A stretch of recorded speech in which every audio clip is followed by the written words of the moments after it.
Este no es un tema, este no es un tema, este es el tema. Le agradezco al padre Lauren Fernández, director del Centro Bíblico Verbo Divino de Quito, que tiene un importante ejercicio de animación bíblica de la pastoral, un desarrollo, un acompañamiento, una serie de innovaciones pastorales en toda América Latina y hasta en España, con el Verbo Divino y desde este centro en particular que él dirige y con el gran apoyo de Katy Esteves y de todo este gran equipo. Gracias por darme el honor de estar en esta tarde junto con ustedes. Un saludo de Pascua para todos los que en esta tarde del tercer domingo de Pascua quieren sacar un rato, un espacio para hacer un estudio bíblico, espero que riguroso, también siempre será desde la fe, de los textos bíblicos que nos hablan de la resurrección. Hemos titulado la intervención de esta tarde, ¿Cómo entender la resurrección de Jesús según la Sagrada Escritura? Quedan por fuera otras posibles perspectivas que se podrían ser, que la perspectiva más filosófica o los desarrollos teológicos posteriores. No, vamos a centrarnos en un estudio eminentemente bíblico. ¿Cuál es el testimonio de la Sagrada Escritura? Con una aproximación muy puntual, espero precisa, honesta, respetuosa, de los textos bíblicos que nos testimonian la resurrección de Jesús. Este es un tema que tiene una cierta amplitud. Por eso, con todo respeto de todos ustedes, en primer lugar del padre Lawrence, que es el coordinador, este tema yo lo he dividido en dos partes. Hoy vamos a hacer un recorrido de cómo llegamos al planteamiento. Es que este tema no es un tema que se puede decir en media hora, ni siquiera en una hora. Requiere colocar bien todas las bases, colocar, como dicen, todos los palitos para luego poder hacer la formulación correcta. Si no, caemos en fundamentalismos o entramos en debates innecesarios. Bueno, en esta tarde de estudio, de reflexión, de meditación sobre la resurrección de Jesús y sobre nuestra fe, les propongo que nuestro punto de partida sea la frase de Pablo que hace un momento escuché por boca del padre Launas. Este es el fundamento de nuestra fe, dice Pablo en la primera carta a los Corintios, capítulo 15, versículos 12 al 14. Pero si se predica que Cristo ha resucitado de entre los muertos, ¿cómo es que algunos de entre ustedes dicen que no hay resurrección de los muertos? Si no hay resurrección de los muertos, tampoco Cristo ha resucitado. Y si Cristo no ha resucitado, inútil es nuestra predicación, inútil es también nuestra fe. Bueno, este es nuestro tema. Estoy convencido, mis queridos amigos, de que la crisis de fe y de desaliento que notamos en algunos ámbitos de manera especial, más frágiles, tiene que ver con la debilidad de la fe en la resurrección y en la vida eterna. Falta claridad en el tema y formación en el tema. Por eso voy a plantear el tema de la manera como lo voy a hacer. El cristianismo, a diferencia de otras religiones, si le podemos llamar así, no se nutre tanto o solamente de la liturgia o de sus dogmas y su doctrina, que también las tiene, como su moral. El cristianismo es ante todo y fundamentalmente una participación en la vida de Jesucristo, muerto y resucitado. Ese es el cristianismo. Una participación en la vida de Jesucristo, muerto y resucitado. Eso se trata de una unión con Él, una vinculación con Él, que experimentamos por medio del bautismo. Y una fe en esta circulación de vida y de amor con Jesucristo, que nos reconfigura la existencia, una fe que crece en la relación continua con Él. Es una vida que crece y que crece y que crece hasta un destino, hasta una plenitud. El cristianismo nació de una ruptura religiosa con el judaísmo, del cual Jesús provenía, el Jesús terreno, y una ruptura provocada por el mismo Jesús, un hebreo. Y precisamente porque el motor y el núcleo candente es la fe en la resurrección. Repito, el motor y el núcleo candente es la fe en la resurrección. Esta vida no es una vida que se cierra para siempre. La muerte no es la última palabra. Además de las realidades visibles, existen también realidades invisibles. Hay una vida que nos espera, aunque no logremos percibirla, conocerla y sobre todo describirla. Por eso, con respecto a este tema, ¿el cristianismo es esto o no es? No es posible un cristianismo sin la centralidad de la fe en la resurrección, que es la fe en la vida, y no en cualquier vida, es la vida de Dios en nosotros. Sin esta fe en la resurrección, vida plena, se nos entrega como acontecimiento y revelación en este hecho histórico, intrahistórico y más allá de la historia, lo explicaremos, que es la resurrección de Cristo, el cristianismo caería en un abismo. No tendría sentido. Lo dice el mismo Pablo. Inútil, vana, hueca sería nuestra fe. Por eso tratemos de entender y bien, no de cualquier manera, bien, escuchando la escritura, la revelación sobre la resurrección y haciendo obediencia a esta iluminación que viene no de una reflexión de quien les habla, ni de ningún teólogo, ni de ninguno, que viene de Dios. ¿Cómo entender la resurrección de Jesucristo y de ahí cómo creer en ella? ¿Cómo participamos en ella?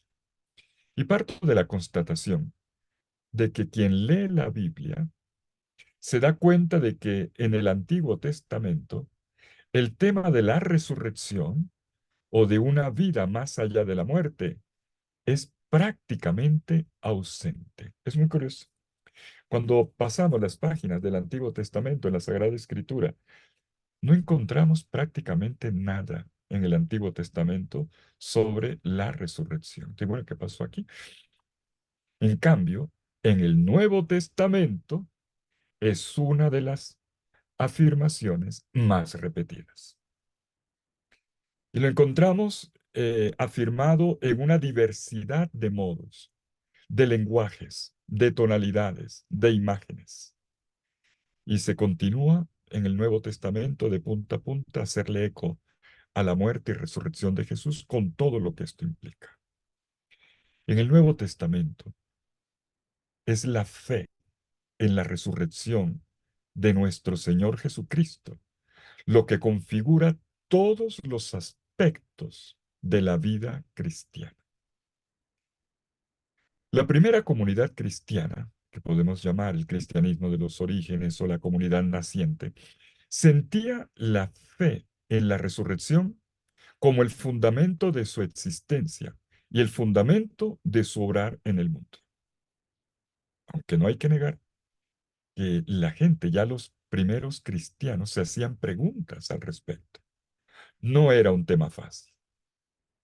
Incluso si eran tentados al respecto, debido a a ciertos conceptos culturales o religiosos que provenían de la marea pagana, o sea, de las diversas maneras de entender que la inmortalidad, la continuidad, eh, toda una marea de pensamiento dentro del cual el cristianismo poco a poco se va a abrir y va a mostrar una novedad y una consistencia en la propuesta en un mundo de pensamiento que era multiforme, plural, imperial. Y los cristianos estaban inmersos ahí, eran hijos también de una cultura. Y por eso ellos tenían que vérselas con tantas imágenes que se les presentaban acerca del más allá en su entorno, el entorno en el cual vivían.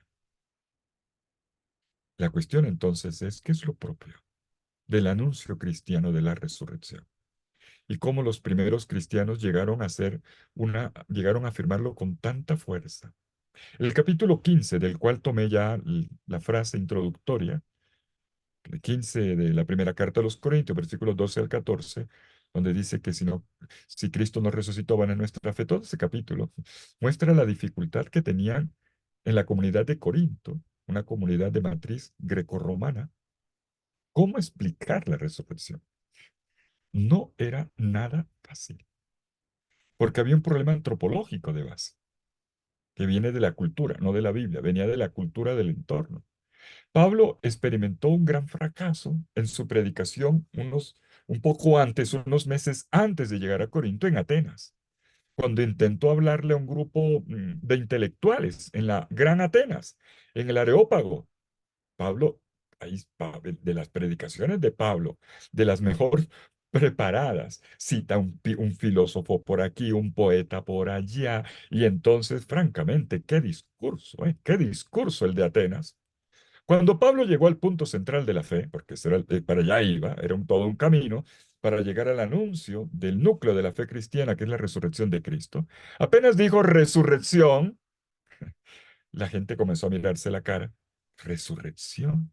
Primero la gente entendió que resurrección era una señora, que él estaba hablando de doña Resurrección, o de una diosa. La gente, después cuando Pablo ya aclaró, no, no, no, no, ¿cómo así que resurrección? Claro, para un griego, ¿saben cómo piensa un griego? Conocemos la mentalidad platónica, que viene de Platón. El hombre es un compuesto, un ensamble de cuerpo y alma. El cuerpo es la cárcel del alma, así piensan los griegos, al menos los de esa corriente. Es como la cárcel, el alma es inmortal, pero el cuerpo es como una prisión. Por lo tanto, la muerte es una liberación del alma para vivir en la inmortalidad. Ese era el pensamiento griego. Por lo tanto, la muerte era lo mejor que le podía pasar a uno. Sócrates va a morir feliz tomándose la cicuta porque él dice, yo voy a vivir y me voy a liberar de este corsé. Por eso, si usted le dice a un griego, resurrección, ¿qué se imagina él? Que el alma se va otra vez a envasar, perdóneme la expresión, es solo para hacerme entender, otra vez a envasar en la estructura somática corporal y dice, pues, no es interesante, no me interesa esa propuesta porque voy a volver a la cárcel, voy a volver otra vez a esa prisión de la cual ya me liberé, no puede ser. Y además, ¿cómo voy a resucitar? Con la misma nariz, si morí con una enfermedad degenerativa, voy a repetirla, voy a resucitar con carne de bebé o ¿cómo? Claro, la gente tenía muchas preguntas, como estoy seguro que ustedes las tienen. Por eso el tema no era fácil. Explicarle a un greco romano de Corinto, después del fracaso de Atenas, ya Pablo tuvo que pensarla dos veces, cómo le explicaba, pero lo hizo. Y tenemos testimonios preciosos en el Nuevo Testamento, los evangelios, las cartas de Pablo, las cartas apostólicas, Hebreos y el gran Apocalipsis es todo un gran anuncio de la resurrección del crucificado, de esta gran novedad que irrumpió, novedad de vida que explotó en medio del mundo y que es nuestra esperanza. No caminamos hacia un abismo, no vencer el mal, está en la muerte. Caminamos hacia la vida. ¿Y esto cómo se llega a esto? ¿Cómo se entiende? ¿Qué solidez tiene? ¿Cuáles son los argumentos? Entonces vamos a proceder en orden. Vamos a proceder en orden. Para no quedarnos aquí simplemente en titulares, no, vamos a proceder en orden. Vamos a proceder con un método que podemos denominar genético evolutivo. A ver el terminacho, ¿eh? Un método que podemos llamar genético, o sea, de dónde proviene, cómo se va, cómo va tomando cuerpo, cómo se va estructurando la revelación sobre la resurrección. ¿Cómo se llegó a esto? Porque inicialmente no era. ¿Cómo evoluciona y cómo se va a formular? Será tarea después de la teología posterior a los testimonios bíblicos, la que terminará de hacer una formulación. Pero eso ya va más allá de los límites de nuestro estudio bíblico. Vamos a dedicarnos a estudiar los textos, pero de una manera ordenada, como Vamos a ponerlos en orden. ¿Cómo se va llegando a esto? Y por eso vamos a, para hacerlo con cierta profundidad, porque el centro bíblico Verbo Divino lo merece, vamos a hacerlo en dos etapas. Primero, ¿cómo se llega? ¿Cómo se llega? Hay un camino. Si ese camino no se entiende, no alcanzamos a entender el impacto que tiene el anuncio, inclusive la terminología del anuncio y los límites conceptuales también del anuncio de esta experiencia. ¿Cómo se llega a la revelación de la resurrección de Jesús y de la nuestra? Tendremos que dejar luego puntos suspensivos para digerir lo que ahora vamos a estudiar y luego pasar a la segunda parte y cómo se formula a partir de los testimonios de la fe cristiana o de los primeros testigos que formularon la fe en Cristo muerto y resucitado y también la resurrección del cristiano en la resurrección de Cristo.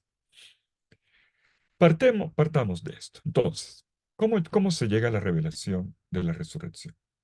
Punto de partida.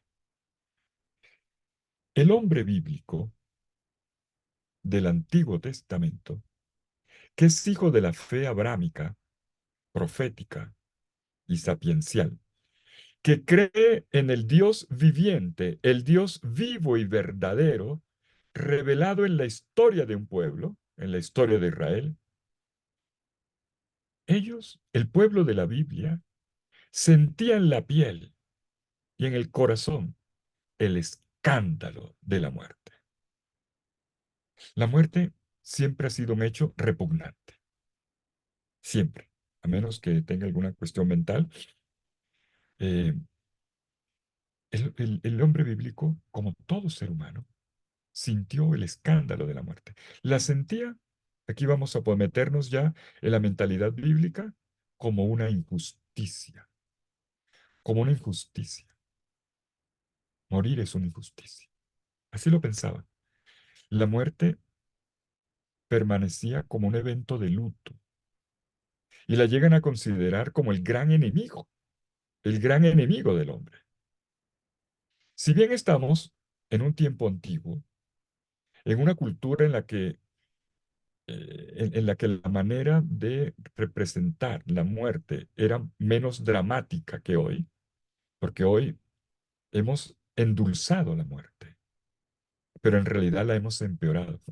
Intentando ocultar la muerte, la hemos maquillado mucho, la muerte nos encuentra impreparados y resulta más trágica de lo que debiera ser, gracias a este aire, esta atmósfera cultural que respiramos.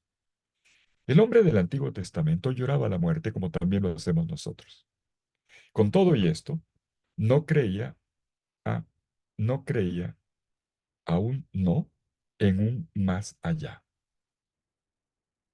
Pensemos bien, todos los que son nuestros padres en la fe, no creían, los patriarcas, no creían que hubiese un más allá. En el Antiguo Testamento no se habla del más allá. La muerte es una muerte para siempre. Se describe como un permanecer en el Sheol, en un estado de larva de silencio. Era lo máximo que se podía decir. La muerte era experimentada como el fin de las relaciones, pero no había otra vida. Un texto que nosotros recitamos en la liturgia, un cántico, por cierto, el cántico del rey Ezequías, citado por el profeta Isaías en el capítulo 38, dice, es la oración del rey que está moribundo y entonces eleva a Dios la súplica, no me dejes morir. Y miren cómo se lo dice al Señor. El abismo, el Sheol, no te da gracias, ni la muerte te alaba, ni esperan en tu fidelidad los que bajan a la fosa. Los vivos son quienes te alaban como yo ahora. Isaías capítulo 38, versículos 18 y 19. Algo parecido dice el orante del Salmo 115, en los versículos 17 y 18. Más o menos las mismas palabras, menos la misma idea. Es decir, Señor, en la muerte no hay alabanza. Y como tú quieres la alabanza, pues no me dejes morir. Esa es la oración. Los vivos son quienes te alaban como yo hablo. En cambio, en la muerte es silencio. Era clara, entonces, la concepción hebrea de que no hay un más allá. Pero curiosamente, los cristianos seguimos rezando ese texto de Isaías 38, sabiendo que no es verdad, que los muertos sí alaban al Señor. Pero claro, para eso ya hemos llegado al Nuevo Testamento y rezamos con la fe del Nuevo Testamento, un texto del Antiguo Testamento que no creía. En el Antiguo Testamento, la muerte es para siempre. No hay resurrección. Los hebreos esperaban un premio. Esto es muy de la mentalidad bíblica, al menos de cierta etapa. Esperaban un premio, pero no en el más allá, sino en el más acá. Todos los creyentes esperaban una recompensa por el buen comportamiento, la obediencia a la Torá. Si yo me porto bien, bueno, entonces Dios me dará el equivalente.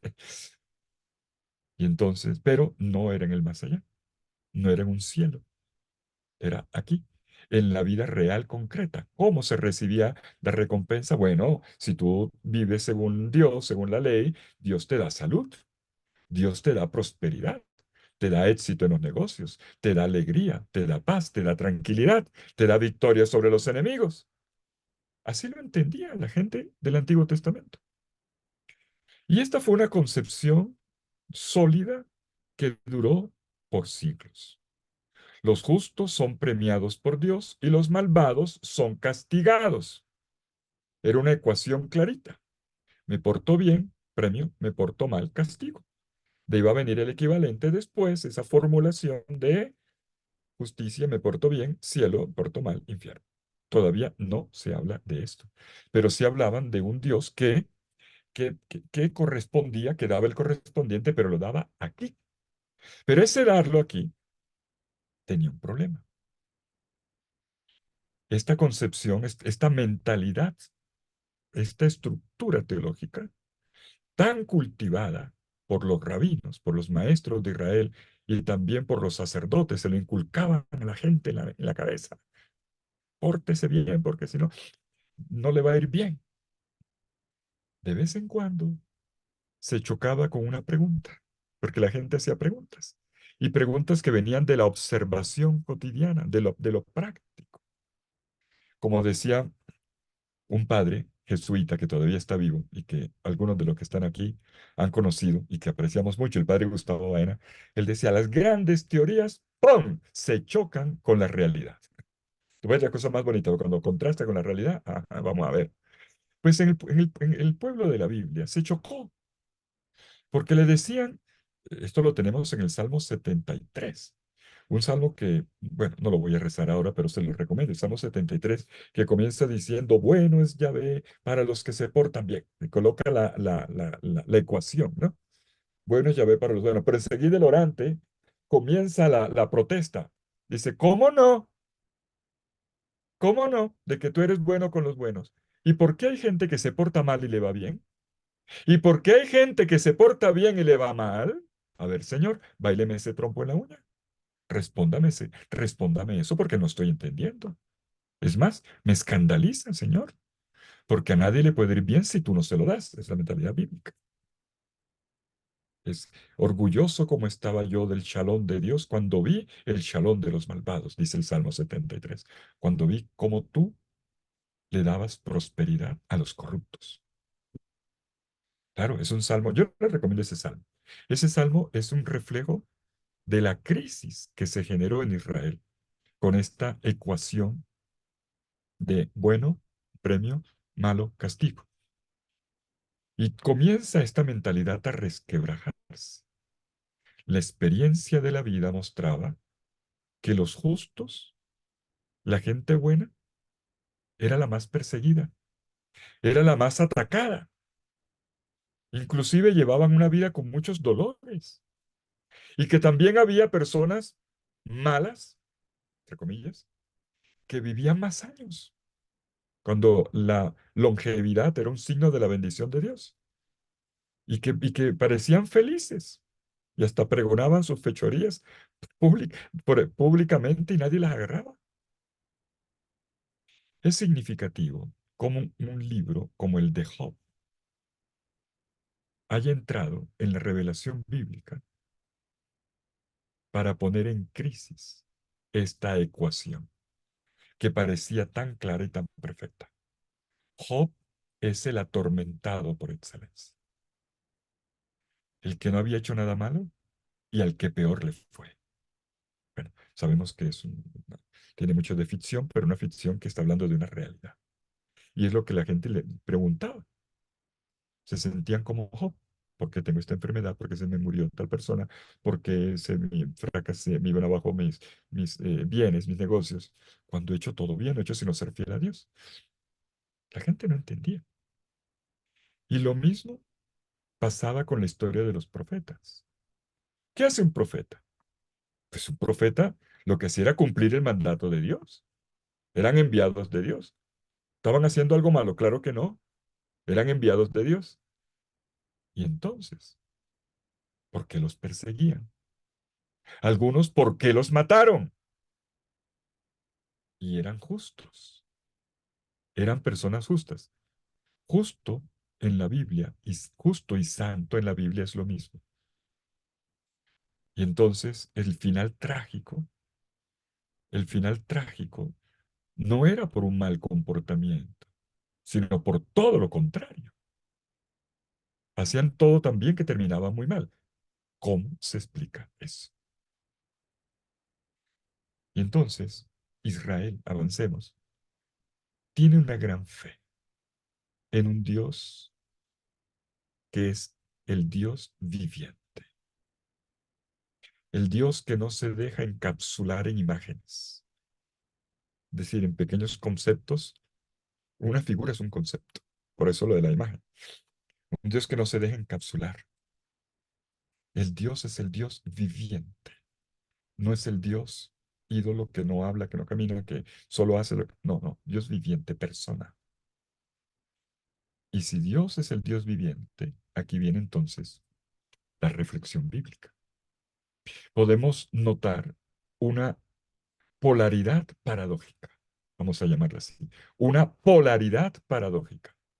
Por un lado, este Dios es el Dios viviente. Si es viviente, es el mismo ayer, hoy, mañana, siempre, viviente. Por otra parte, el creyente solo ve un fragmento de la vida con respecto a Dios. Como ha venido al mundo, también se va.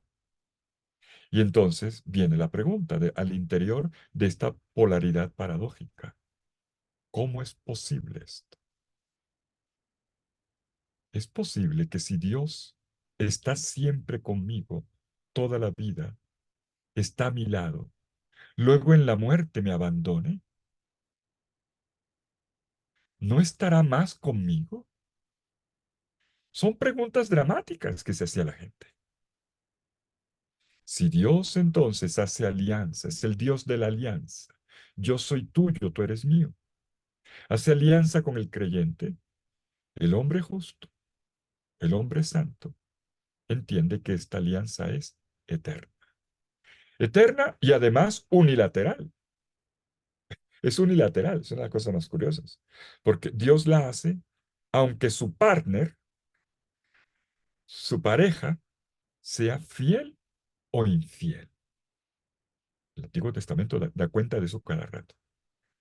Dios te ama incluso en el pecado. Y Dios hará todo por seducirte y traerte de nuevo a sus brazos. Entonces, ¿podrá Él abandonarnos, siendo Él el Dios fiel, el Dios de la alianza, abandonarnos en la muerte? Y desde ese momento ya no ser más mi Dios. Ciertamente, en el corazón de los creyentes, estas preguntas maltrataban, maltrataban. ¿Qué hacer? ¿Cómo entender esto? No podemos entrar. Aquí se abren algunas ventanas de reflexión. No podemos entrar en todos los meandros, digo yo, en todas las curvaturas, para examinar la formulación de las contradicciones internas, todo el entretejido, el elaborado. El hecho es que había un esquema y este esquema se empieza a desmoronar por la experiencia y por una pregunta que viene del fondo. Y esto que venía se sostuvo así durante siglos, de repente se comienza a replantear. Y son las grietas, vamos a llamarle así. Yo he dicho, en el Antiguo Testamento no aparece el más allá, pero ahora voy a decir que hay algunos textos en los cuales se abren algunas luces. Yo lo llamo las grietas, algunas grietas que van llevando poco a poco a una fe en la resurrección. Vamos a ver algunas de ellas, al menos tres. Primer caso, Enoc. Enoc. ¿Han escuchado hablar de Enoc? Está en el libro del Génesis en el capítulo 5. Cuando se escribe la Torá, el Pentateuco, se dice que antes de que existiesen los creyentes, cuando digo los creyentes me estoy refiriendo a la fe abrámica, entiéndase aquí, que es la fe genuinamente israelita.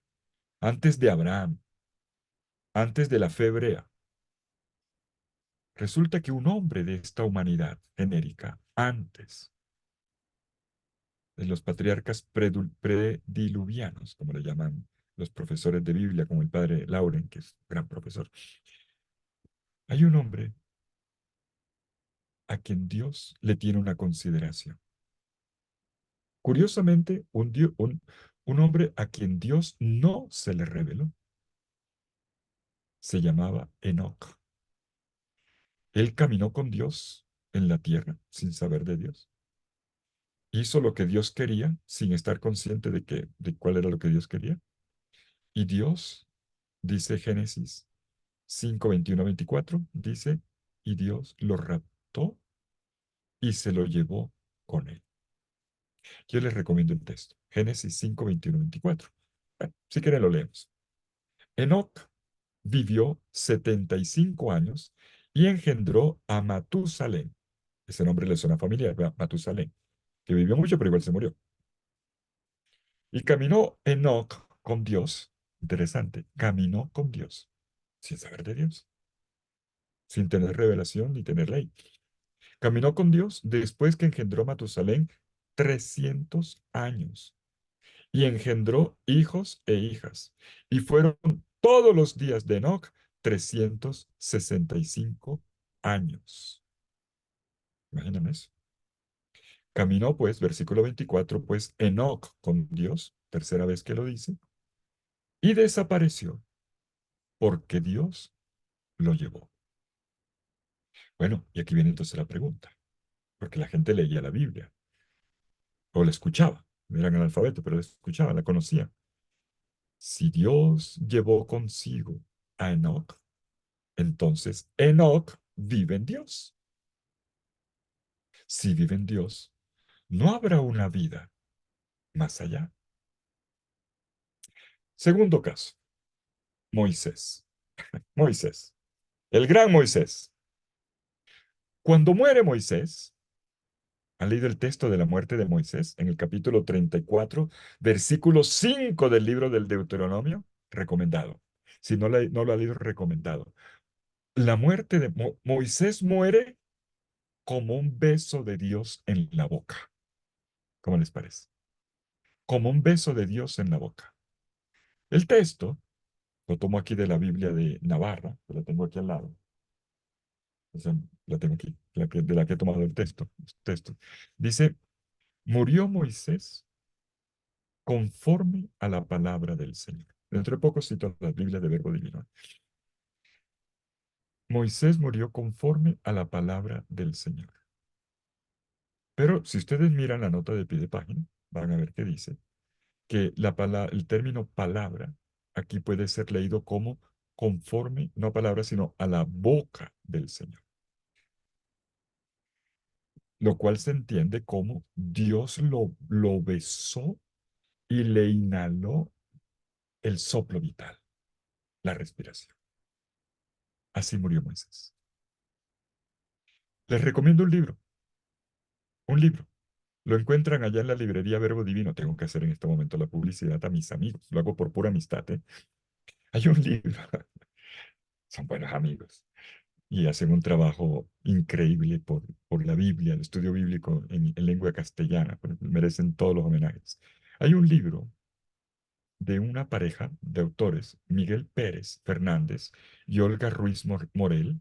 El libro está titulado El beso de Dios. El beso de Dios. Midrash de la muerte de Moisés, publicado por la editorial Verbo Divino. Se trata de un estudio del Midrash de la muerte de Moisés. Midrash es un comentario. El Midrash Perirat Moshe, así se llama en hebreo, Midrash Perirat Moshe. Pero ese Midrash, atención, no es tan antiguo. Es antiguo para nosotros, pero no es tan antiguo, es del siglo XIII, de la Edad Media. Y es un clásico de la narrativa hebrea. ¿Qué libro? Me alegro mucho que estos dos amigos españoles, Miguel Pérez y Olga Ruiz, hayan tomado el texto hebreo, le hayan hecho un estudio crítico y una buena traducción. Y tenemos el texto en hebreo y en castellano. Muy buen libro. Un clásico de la literatura hebrea y que se basa en tradiciones escritas y orales. ¿Qué es en síntesis? Lo que ocurre aquí es la lectura de Deuteronomio 34:5. Moisés que muere con un beso de Dios en su boca.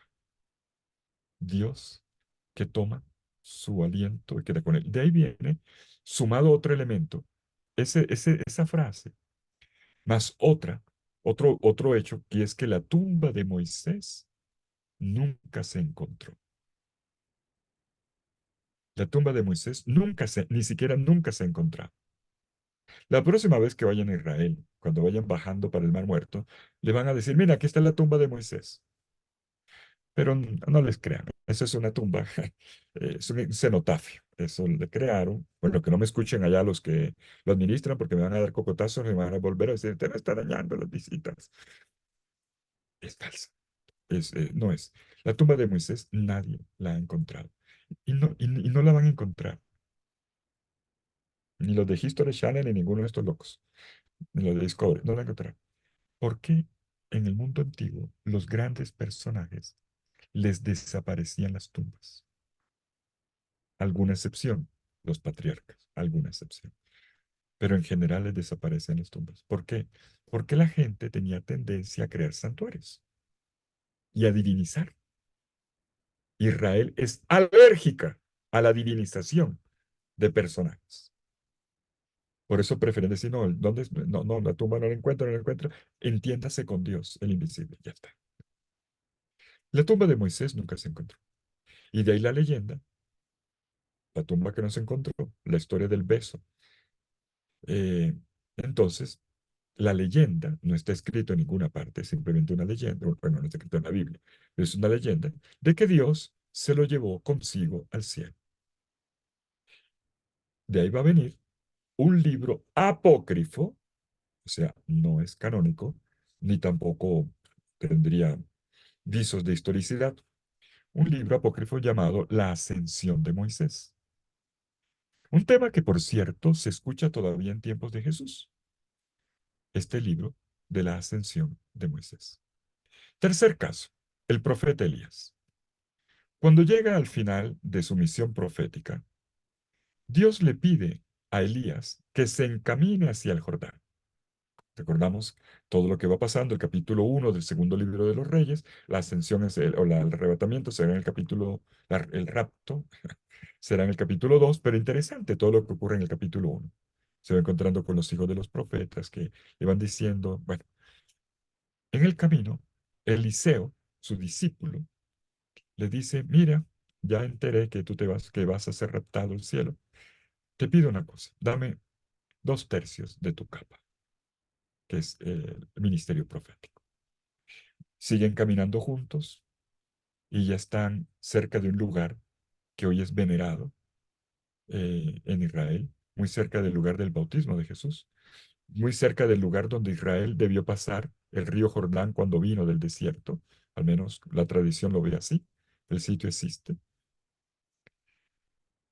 Juntos van caminando y viene un carro de fuego que lo arrebata. Elías es llevado al cielo.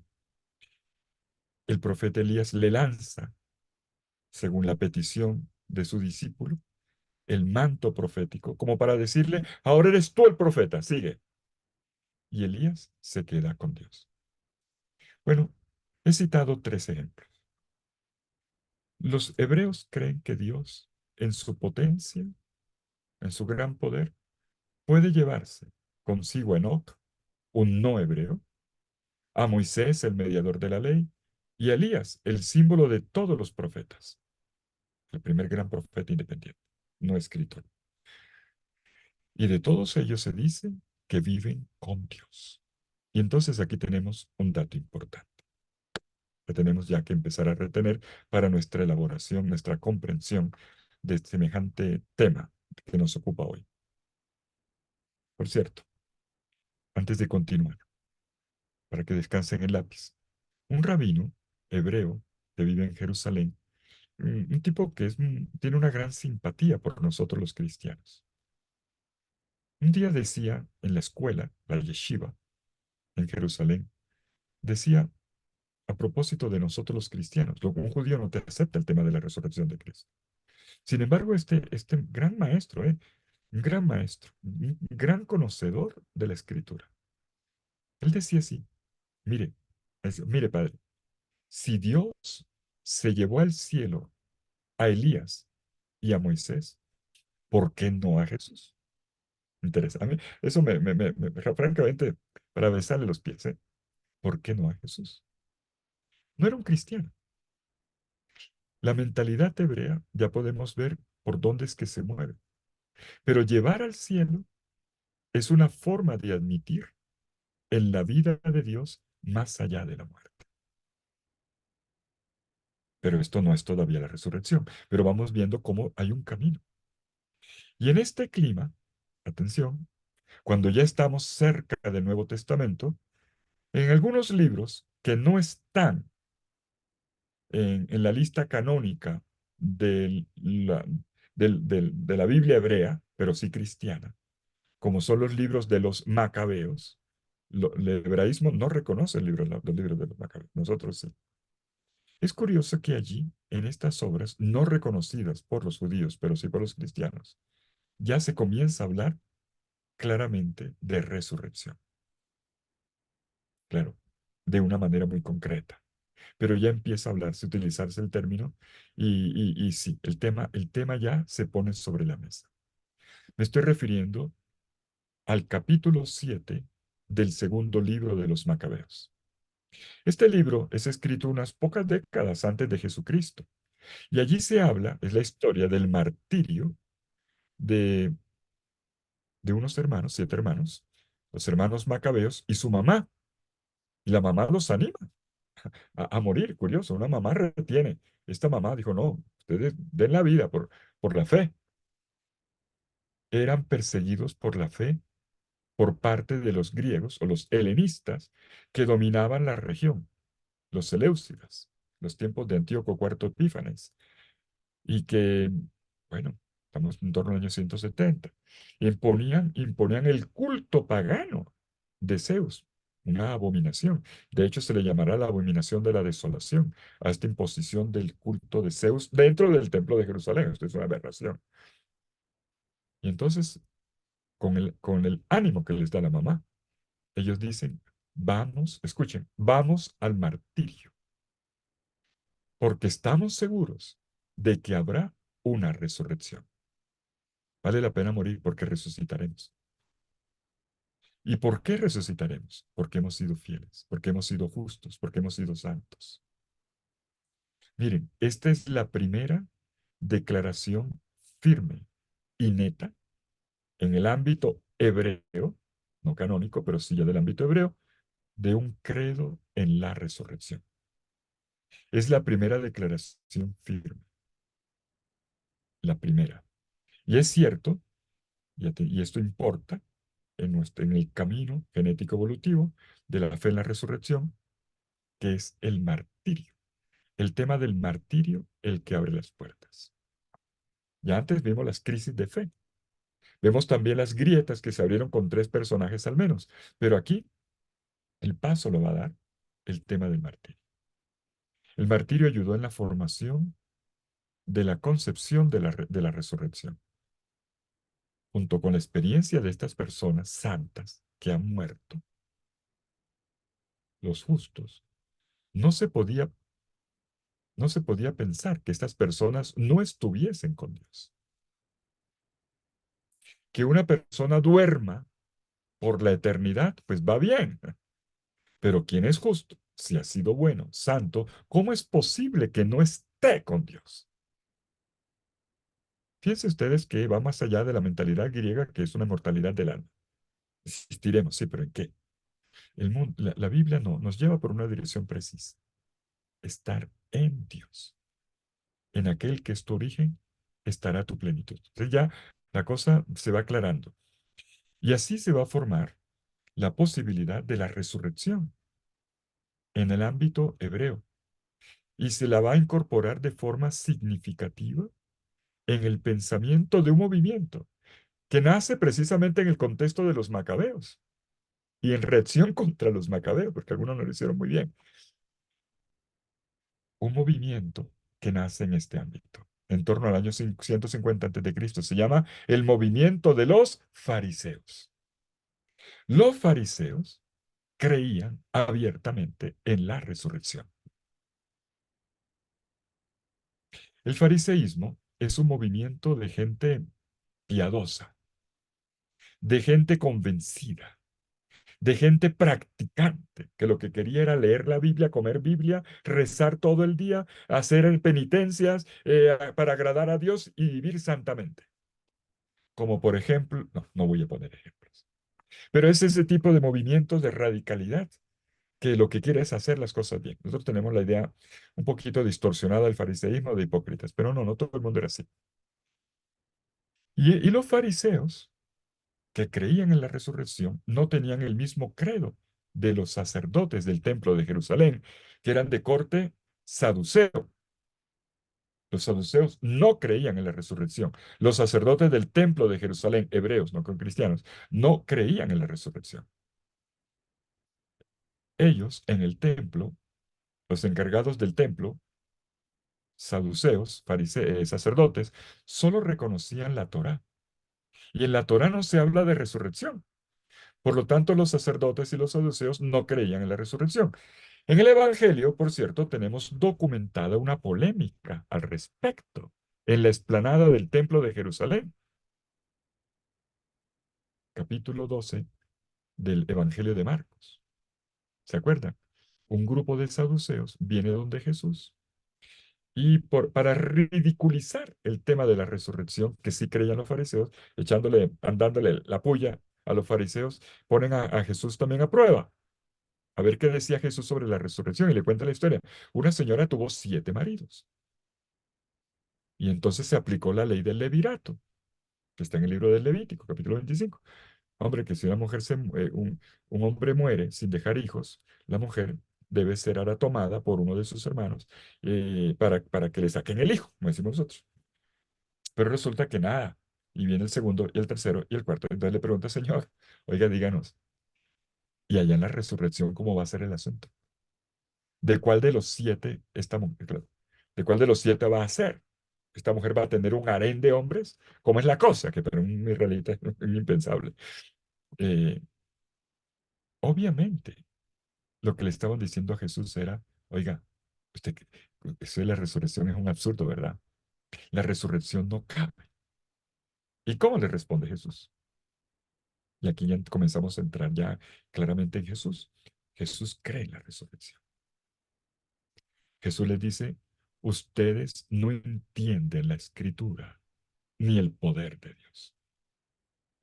Ustedes los que estudian la Biblia son ignorantes porque no creen en la potencia de Dios. Atención que la resurrección tiene que ver con una potencia creadora de Dios. Es una potencia creadora de Dios. No es una sobrevivencia en el más allá.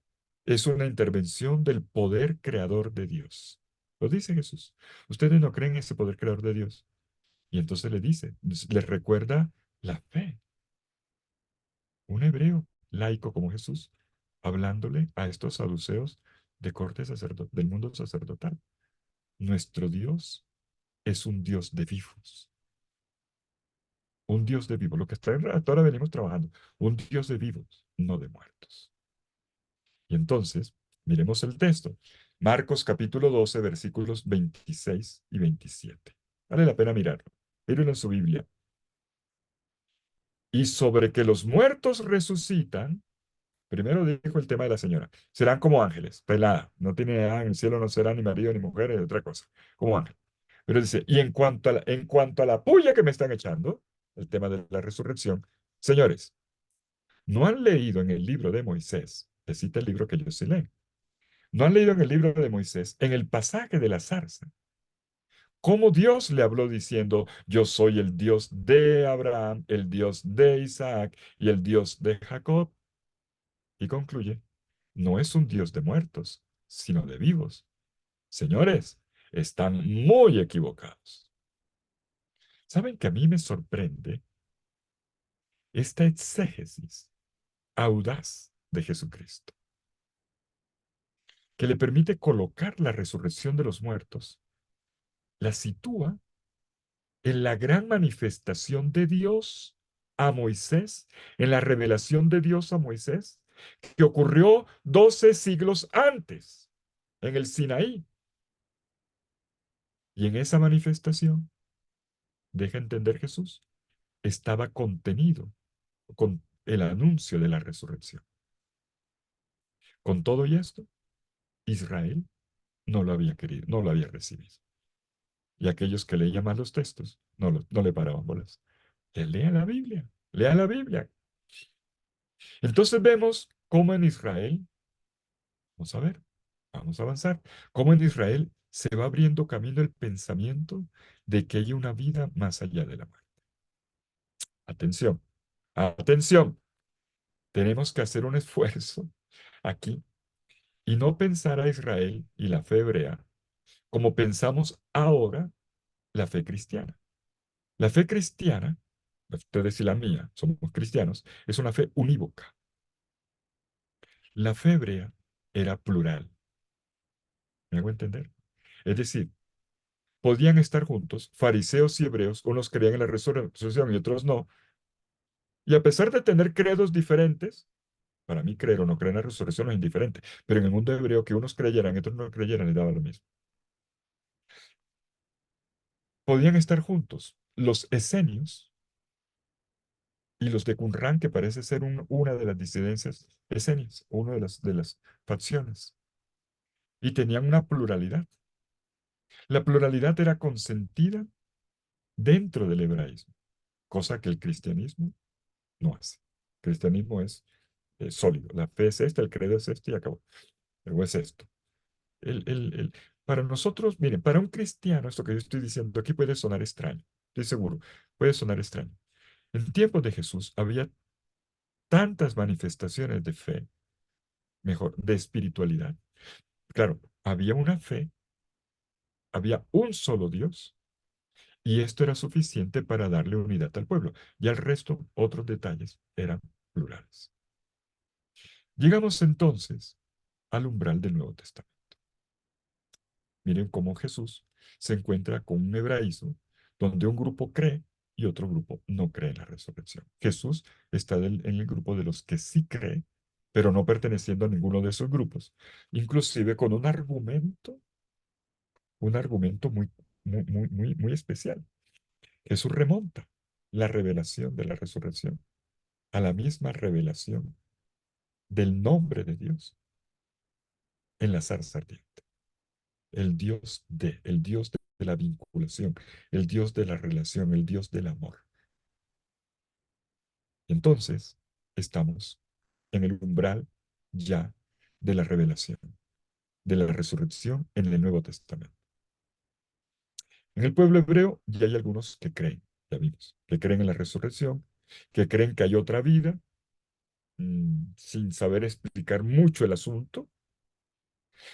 Y atención, no la saben describir mucho, pero una cosa sí es clara. No la entienden simplemente como dar un pasito más allá de la muerte, como un desemboque de lo humano, sino, y esto es fundamental, como una realidad obrada por Dios. Y esto Jesús también lo dice, como una nueva creación. La resurrección es una obra de Dios.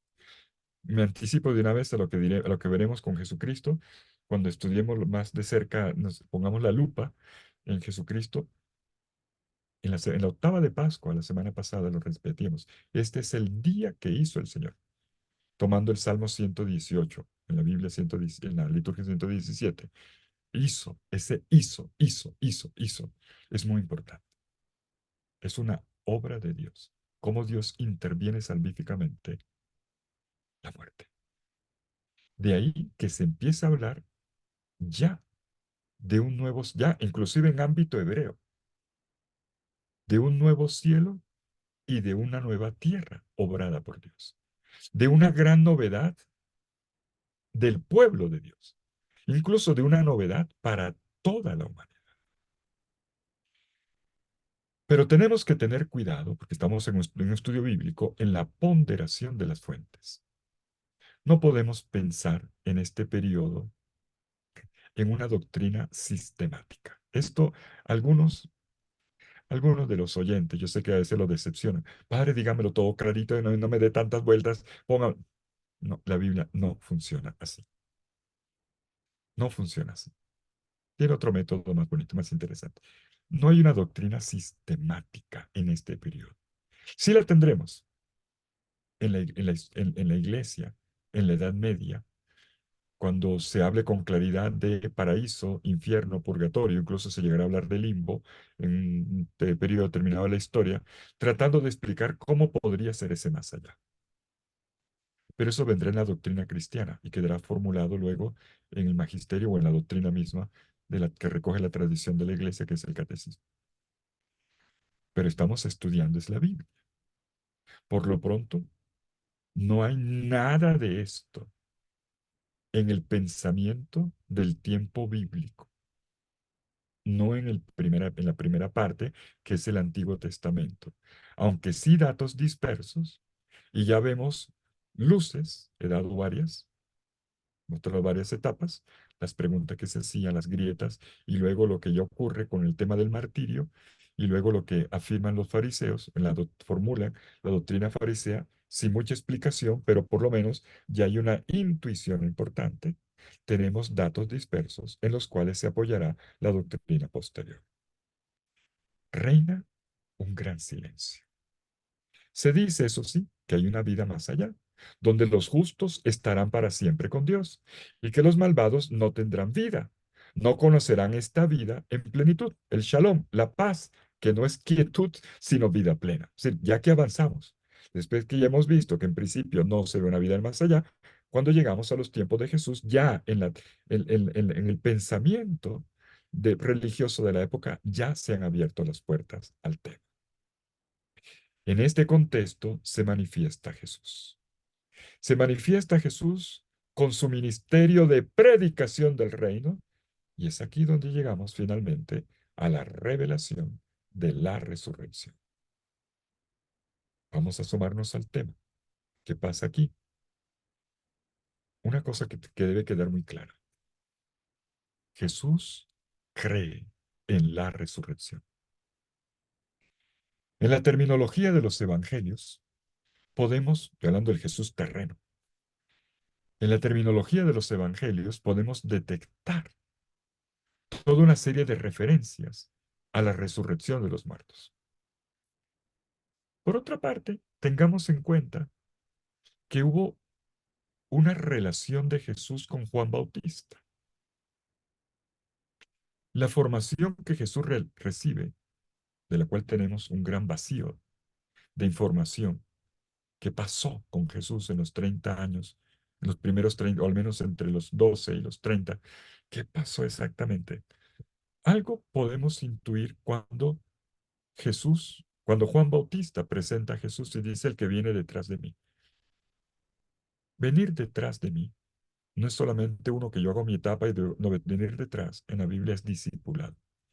De ahí que algunos biblistas, no todos están de acuerdo, pero sí, algunos biblistas han llegado a decir, bueno, probablemente Jesús era de la escuela de Juan Bautista.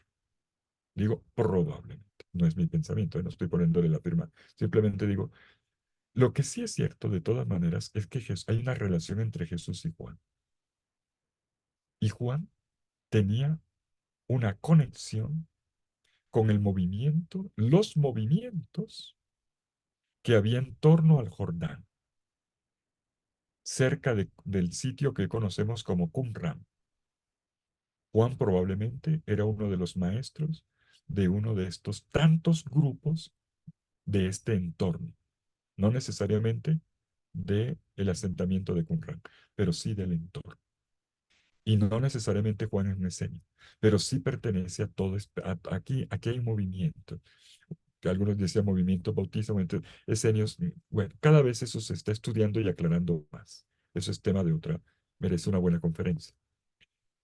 El hecho es que en este contexto, llámese el movimiento asociado con Juan, llámese los movimientos esenios, o alguna de sus disidencias, o alguna de sus variantes, creían en la resurrección.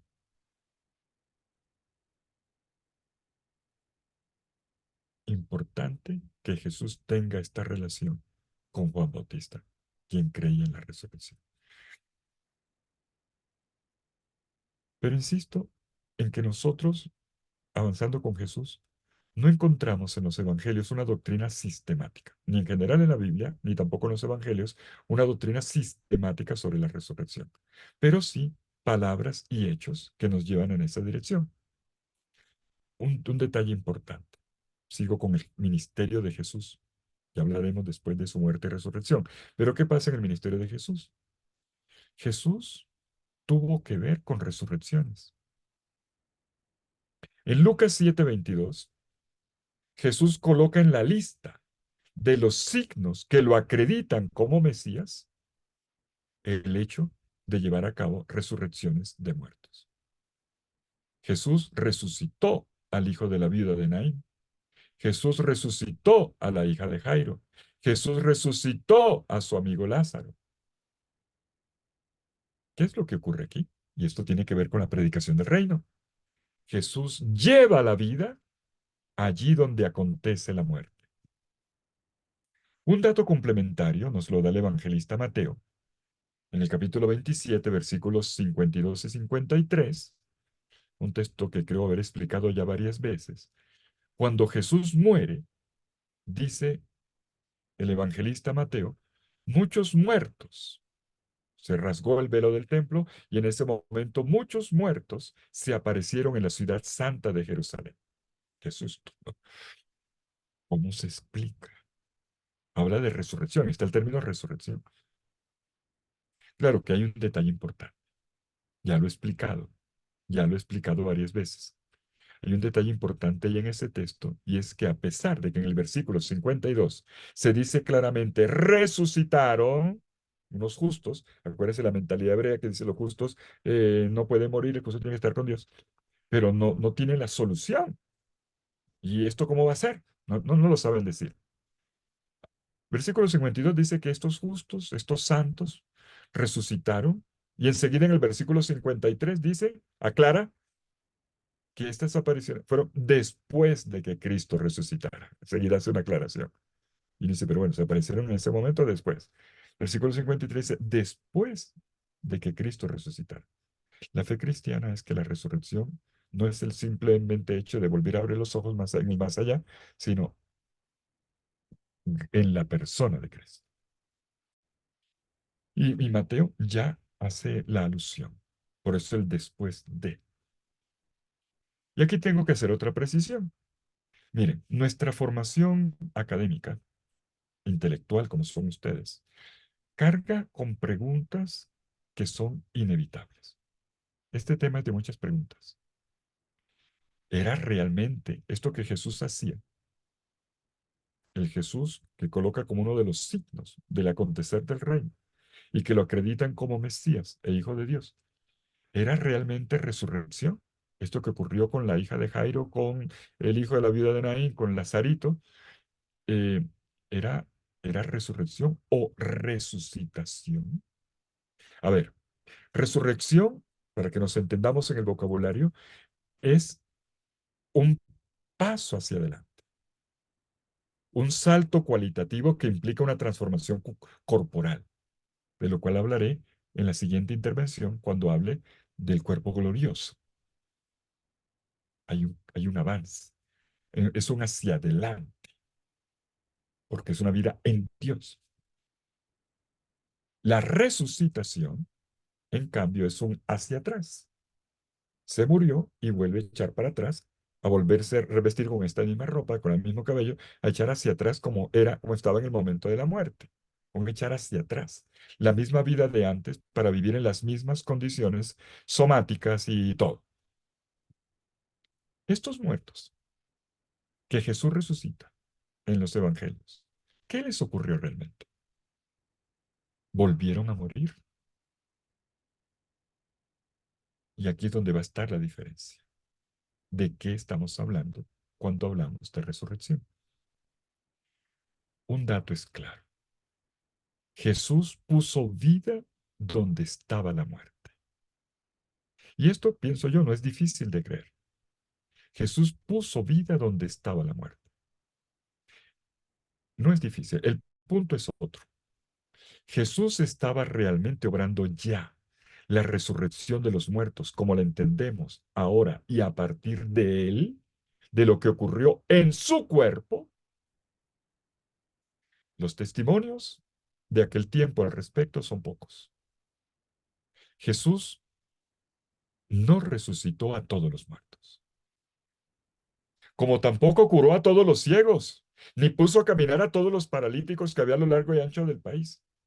Por lo tanto, estas acciones de Jesús, entre ellas la de resucitar muertos, pertenece al ámbito de los signos, pertenece al ámbito de los signos del acontecer del reino. Ciertamente, hoy hay gente, voy a hacer aquí una pequeñísima digresión, ciertamente hoy hay gente que admite que existen personas que están dotadas de una energía particular. Esto lo admite la ciencia, ¿eh? No es invención mía. No tiene que ver con el mundo de la fe ni de las creencias, no. La ciencia. Existen energías fuertes que pueden actuar en función del bien o del mal, que pueden ser para bendición o maldición. Y en este contexto hay gente que puede llevar vida, salud, bienestar, allí donde hace falta. Hay personas que con solo poner manos le mejoran la vida a otro. Eso existe. Pueden llevar consolación donde hay desesperación. Y creo que conocemos personas así. Creo. Yo sé que sí. Y no podemos negar esta realidad. Esto existió y aún existe. Sobre todo en algunos ámbitos culturales. En la India, por ejemplo, eh, usted encuentra personas que son sanadoras y la gente los tiene perfectamente. En pocas palabras, los milagros existen y no tienen que ver necesariamente con la interpretación cristiana de los milagros de Jesús. Es una realidad. ¿Por qué cito esto? ¿Por qué metí este tema aquí? Porque tengo que hacer otra precisión más. Jesús era una persona carismática, dotada de capacidades particulares. Claro que Jesús fue un hombre extraordinario. Jesús era una persona de una personalidad fascinante. Y la gente reconoció, esto es histórico, Jesús fue un taumaturgo. Taumaturgo es hacedor de milagros. De eso no hay duda. Jesús, el Jesús terreno, era un sanador.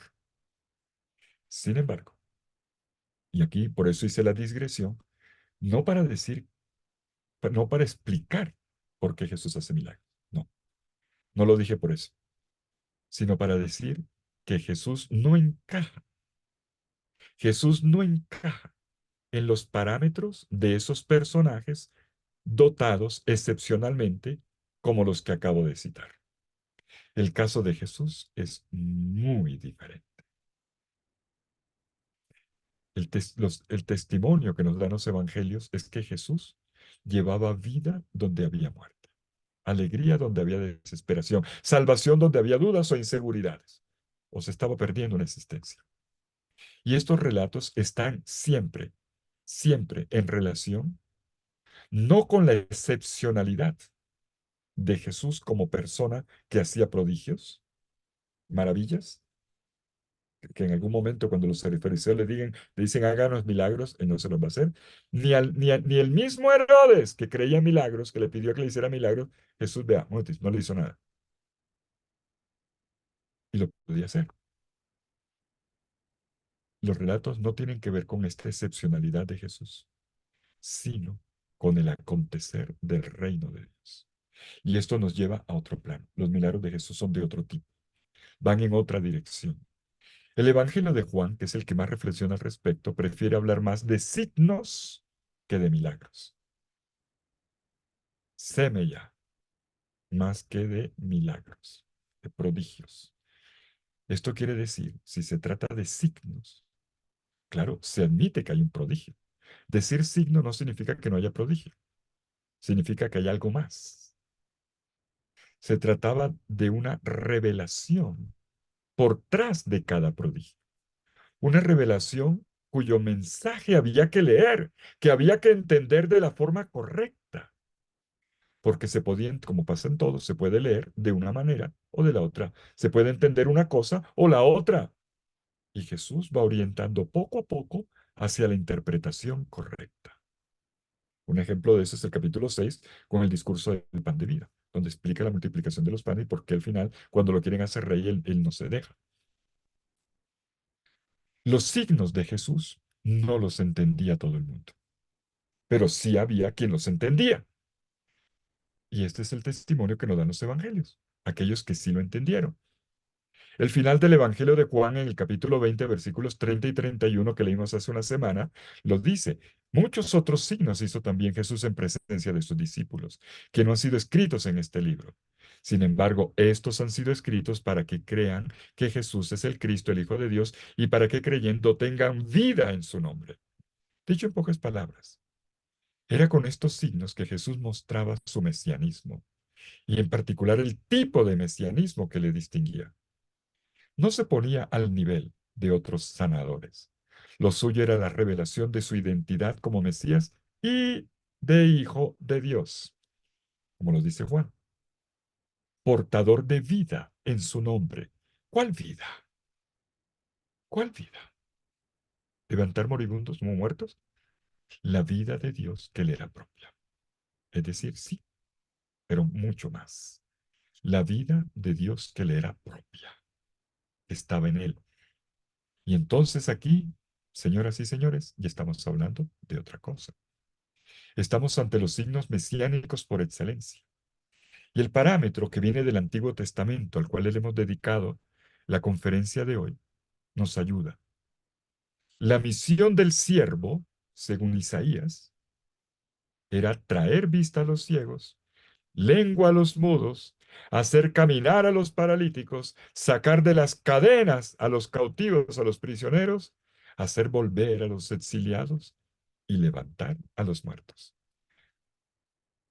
Los relatos de los evangelios nos dan testimonio de algo muy importante, que Jesús ha luchado toda su vida contra la muerte.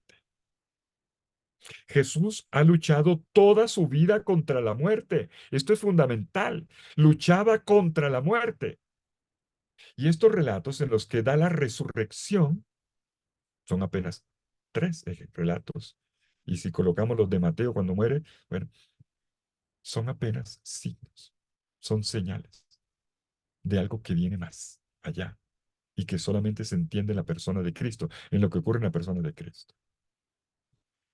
Lo que la resurrección obrada por Jesús dentro del conjunto de los milagros coloca a Jesús como un profeta, como lo hicieron nosotros, Elías, como Eliseo o como el mismo Pablo también, que resucita a muerto, pero son signos. Quiere decir que Dios no quiere la muerte, que Dios quiere vencer la muerte y que en Jesús ya hay una profecía de su victoria sobre la muerte. Pero la resurrección no es eso. No es un signo más. No es un milagro más. Es la gran propuesta de Dios. Y esto ocurre, pasa por la misma persona de Jesús, quien llega a la muerte y en su resurrección nos lo va a entregar. Esto es muy importante. Jesús con sus palabras y con sus acciones, ¿qué hacía? Entre tanto, combatía, resistía la muerte. Su mandar fuera a Satanás era un mandar fuera la muerte. Y si pensamos con radicalidad qué es lo propio del cristiano, tenemos que decir, mis queridos amigos, que el cristiano es uno que trae vida donde está la muerte, ni más ni menos, eso es usted. Precisamente en el encuentro con cada persona, usted trae vida donde hay muerte. Y ya todos los días, en lo cotidiano, si me encuentro con alguien, lo propio es darle vida, incrementar vida, ayudarle a incrementar vida. Y si no sabemos aumentar la vida a esa persona, le estamos faltando a nuestra misión. Y creo que es un punto que tenemos que incorporar en nuestro examen de conciencia cada noche. A las personas que he encontrado en el día de hoy, ¿les he dado vida, sí o no? O sea, les he aumentado confianza en la vida con mis actitudes y mis palabras, sí o no. Las he entristecido, lo cual significaría que les he quitado vida, les he hecho algo malo, peor todavía. Amigos, la vida cristiana es una lucha contra la muerte y una vida que vence a la muerte. La vida reina de mil maneras, en la enfermedad, en la tristeza, en la depresión, en la injusticia, en la violencia, en el egoísmo, pero sobre todo en la dificultad que experimentamos en este esfuerzo por vivir cada día con calidad. Nuestra tarea es contrarrestar la muerte, es hacer vivir, es aumentar la vida en las personas, comenzando por los que tenemos alrededor. Y esto fue lo que hizo Jesús en su ministerio público. Y no caigamos en una curiosidad de periodista, de crónica, tratando de ver cómo hizo cada milagro. Yo digo, si los milagros los explicamos, si los explicamos ya no son milagros. Son los tontos los que se ponen en eso. Y entonces que la serpiente hablaba, o que nosotros, ¿y cómo era? Por favor, no le gastemos ni un minuto a eso. Puede pasar lo que pasa cuando se indica la luna con un dedo y usted no mira la luna sino el dedo. ¿Me hago entender? Hay que ir a lo esencial. Y lo esencial es la lucha contra la muerte, que es una lucha contra el mal. Y esto es lo propio de Dios, del Dios revelado en Cristo Jesús. Pero avancemos y ya acerquémonos al final por hoy. Ciertamente Jesús tenía en la mira la resurrección. Jesús habló, otro dato más, de su propia muerte y con fe habló de lo que vendría después de su muerte. Y los evangelios masivamente lo testimonian. En primer lugar, Él nos deja escuchar los anuncios de la pasión mientras hace la subida a Jerusalén. Al menos 3 veces anuncia, al menos, en Lucas son 4, si bien con algunas variantes. Por ejemplo, la primera vez que lo hace, en Marcos capítulo 8, versículo 31, dice, y comenzó a enseñarles que el Hijo del Hombre debía padecer mucho, ser rechazado por los ancianos, por los príncipes de los sacerdotes y por los escribas, y ser llevado a la muerte y resucitar después de 3 días. Esto es lo que Jesús repite 3 veces. Bueno, pueden ver los paralelos en Mateo y en Lucas. Jesús anuncia su pasión con la precisión de que se trata de una condena que viene del poder religioso de las autoridades judías de Jerusalén en ese momento. Y enseguida agrega, y resucitar. No descuida el anuncio de la resurrección. Está en la fe de Jesús, en su convicción más profunda, sabiendo que es justo, encontrará la muerte, será perseguido, una muerte ignominiosa, como maldito de Dios entre los hombres. Él lo sabe. Con la peor de las muertes, que es una pena de muerte, el final más horrible, para estar en comunión con lo peor de nosotros, se hace el más maldito de nosotros. Y perdóneme la expresión. Pero luego, después de 3 días, resucita. Y entonces se nos abrió el tema. Es una expresión profética, en realidad, en principio muy genérica, que permite muchas interpretaciones y que sobre todo se refiere a tres tiempos. Un día, un día, un día. Escuchen bien, un día, un día, un día. El primer día es el de la muerte, el segundo el del reposo y el tercero el de la resurrección. Uno, el de la muerte, que tiene pinta de fracaso total a los ojos de los enemigos. El segundo es el día en que todo se hace evidente. Y el tercero, el día de su victoria sobre la muerte por la intervención de Dios.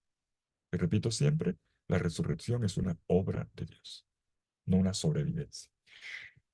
El profeta Oseas, donde probablemente está tomada esta expresión al tercer día, dice, Oseas 6:2, en 2 días nos hará revivir y al tercero nos levantará para que vivamos en su presencia. Es una de las interpretaciones posibles, si queremos, de esta concepción popular que indicaba que sobre todo hay un tiempo del dolor, un tiempo de la expectativa o de la esperanza y un tiempo de la respuesta de Dios, o sea, de la superación. Por otra parte, lo sabemos por experiencia, porque a lo mejor algún día nos ocurrió, a lo mejor quien me está escuchando hoy, algún día ha tenido algún luto, alguna desgracia, día la ha pasado muy mal. Un día en que nos faltó todo y llegamos a pensar que todo estaba perdido. Y vivimos los tres tiempos: la caída, el shock, la esperanza, comienza poco a poco, y finalmente la intervención de Dios que nos levanta y nos hace recomenzar, dándonos la fuerza para emprender una nueva etapa en la vida. Pues esta es la ruta, según la escritura, de todas las crisis. Las crisis hacen parte de nuestro aparato de la fe, de nuestra construcción de la fe. Estamos en la oscuridad total, al borde del abismo, quedamos a la espera en silencio, pero en esta espera no estamos perdidos para siempre. Hay que activar la esperanza. Cuando la fe se viene abajo, sepultada por la muerte, por un fracaso, queda siempre la esperanza. Y al tercer día es la respuesta. Tercer tiempo.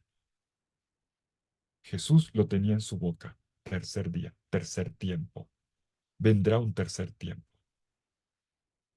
En otras ocasiones, en el Antiguo Testamento, para no alargar pues, hoy, el siervo sufriente, Isaías 53:11, se dice, después de su íntimo tormento, o mejor, el esfuerzo de su alma, y aquí ya estoy citando la Biblia de Verbo Divino, mi siervo verá la luz.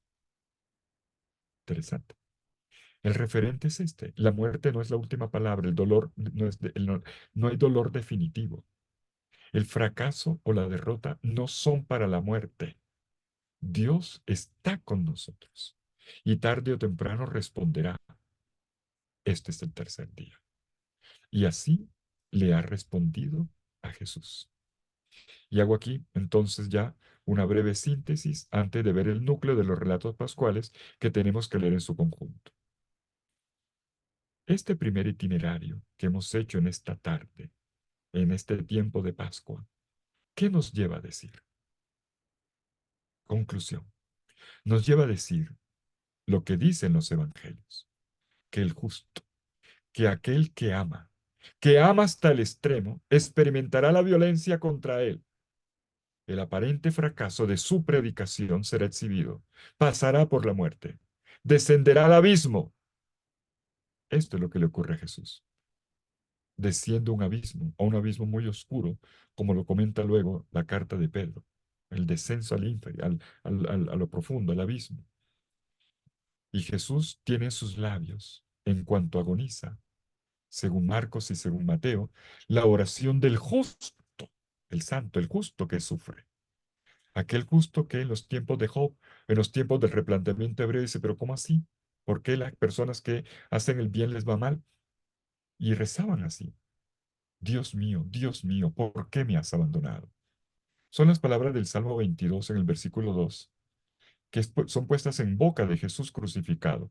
Y sabemos, atención, que se cita únicamente la primera frase, presuponiendo que Jesús rezó el salmo completo, 32 versículos. Y además, que esta oración era no una oración solo de lamento, es una parte. Era una oración también de confianza y de celebración, que partía así del abismo, de la desesperación, pero que termina proclamando la victoria de la respuesta de Dios, que no deja vacíos ante las súplicas. Con todo y esto, no hay que minimizar el drama. 2 veces el Padre le había respondido a Jesús en la oración. En el bautismo, tú eres mi hijo.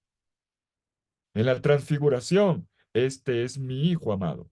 2 veces en oración se ha dicho mi hijo, mi hijo. 2 veces mi. Ahora Jesús repite con palabras del Salmo 2 veces ese mi.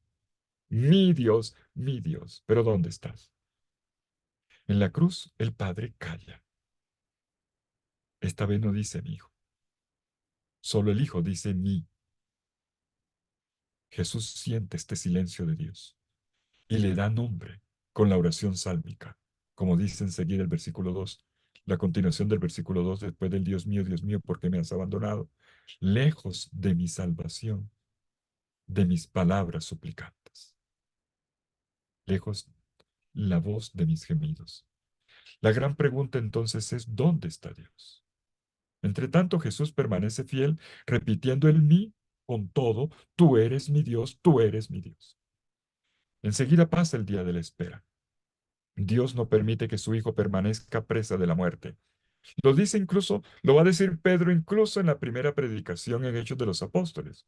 Un texto que me parece a veces poco subrayado. Hechos de los Apóstoles 2:24. Pero Dios le resucitó rompiendo las ataduras de la muerte, porque no era posible que ésta lo retuviera bajo su dominio. Y más adelante dice, no, no solamente lo resucitó, sino que lo exaltó a su diestra. ¿Por qué? Porque había amado hasta el fin. Su amor no podía perderse. Y llegamos entonces al mensaje de Pascua, el verdadero significado de la Pascua, que muchas veces pasa desapercibido. El verdadero significado es que el amor es eterno, porque es Dios, viene de Dios, no se pierde. El amor causa la resurrección. Y es, y que a este que amó hasta el extremo de la muerte, el Padre lo resucitó, no solo porque era su hijo, sino porque ese amor con el que se entregó a él y por nosotros no podía perderse. Es la eficacia de ese amor. ¿Para qué es ese amor que salva? Y cualquiera de nosotros que ame con sinceridad, con limpieza, con pasión en su vida, que ama hasta el extremo, resucitará en Cristo. Este mensaje nos involucra a todos, creyentes y no creyentes. Nuestra tarea es amar. Amar es luchar contra la muerte. Como dice el filósofo, amar es decir, tú no morirás. El Dios que es amor nos reengendrará en vida a partir de la muerte. Y todo esto tiene su fundamento en el hecho histórico de la resurrección de Jesucristo. Y entonces terminamos por hoy. Es un Jesús que viene al encuentro, que se hace presente. Los 4 evangelios nos dan un mosaico que hay que recomponer. De hecho, los hemos leído ya en la octava de Pascua. Pero tenemos los testimonios también de Pablo y de otros textos neotestamentarios que se asoman al hecho de la resurrección de Cristo y de su implicación para la vida del creyente. Tercero, todos concuerdan en que se trata de un hecho real, pero que es sobre todo un paso hacia adelante, una vida nueva. Y por eso no siempre todo es documentable. El término es de Pablo, por cierto, quien habla de una nueva creación. A partir de ahí se abren caminos, sean las narrativas, sean los discursos del Nuevo Testamento, aspectos tremendamente interesantes que nos ayudan a comprender no solamente a Jesucristo, sino también nuestra esperanza en la vida resucitada. Lo cual, como es convicción de todos los escritos del Nuevo Testamento, no consiste en una simple inmortalidad del alma, lo repito, no es eso. No es una simple continuación de la causa de Jesús y entonces está viva en sus seguidores, en su compromiso con los demás. No, no es eso. Es una experiencia que tiene lugar en la inmersión, en la participación del acontecimiento único y real que ha tenido lugar en el cuerpo de Cristo y que nos participa a nosotros ahora en la resurrección, nos la da a nosotros. Mis queridos amigos, llegados a este punto, creo que ya tenemos el panorama y esto amerita otro encuentro. Hasta aquí hemos hecho la ruta preparatoria, pero preparatoria no significa secundaria, era muy importante lo que hicimos en esta tarde. Cómo en la escritura y en el contexto literario de pensamiento y cultural hebreo se fue abriendo camino hacia la revelación de la resurrección, tema genuinamente cristiano. Nos espera un segundo estudio bíblico centrado en el examen de los textos más antiguos y más importantes del Nuevo Testamento referidos a la resurrección de Jesucristo y la participación en ella que se nos ofrece a través de la vida cristiana. Ponderaremos la consistencia, la hermosura, la luminosidad del núcleo candente de nuestra fe, la gloriosa resurrección de nuestro Señor Jesucristo. Muchas gracias.